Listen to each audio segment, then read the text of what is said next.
Hello again. My name is Moses for you new viewers. In our part 2 on launchers, we will look at launchers best suited for home defense. When choosing a launcher for concealed carry while out of the home, size, comfortability, and power for size are some of the major considerations. When dealing with launchers for home defense, size, within reason, doesn't matter, and power and number of shots available before reloading are the key considerations. You can't talk about which launchers are best for defense without assuming you have a defense plan. Your plan should have steps to take for the following types of intruders. The burglar, who assumes you are asleep or not home. They are usually not looking for a confrontation with the occupants.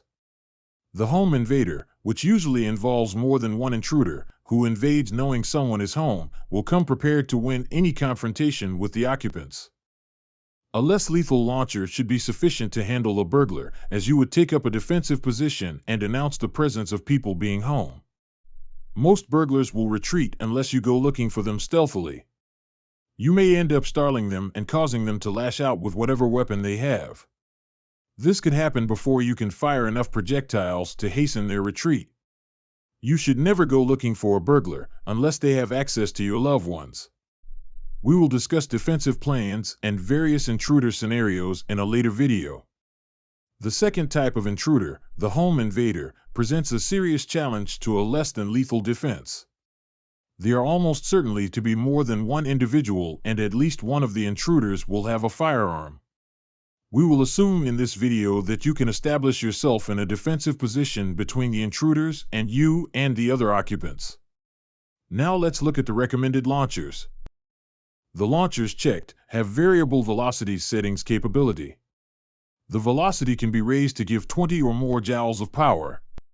Some are also imposing at first glance by a startled burglar.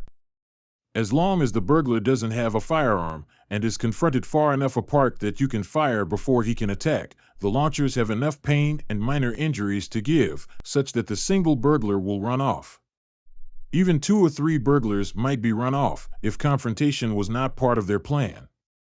Against one or more home invaders armed with firearms, there is no less lethal launcher that would give you much of a chance.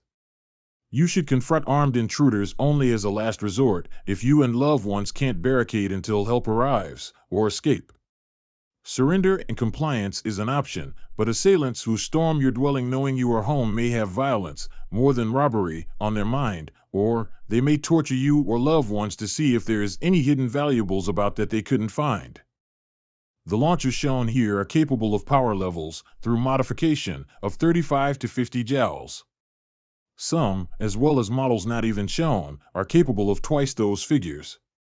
The problem is reliability goes down as the launchers are pushed beyond their intended ranges. This is why the targeted power level is stated to be 35 to 50 joules. On the question of whether launchers can be effective tools in one's home defense scheme, the answer is yes. This includes home invasion scenarios. They shouldn't, however, be seen as a solution in and of themselves, just like firearms are not a solution in and of themselves. A home defense plan should address exterior barriers, alarms, safe rooms, choke points for engagements, etc. Let's, before I end this video, reinforce some key points about launchers.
We will continue our deep dive into launchers and their relevance for personal and home defense in our next video.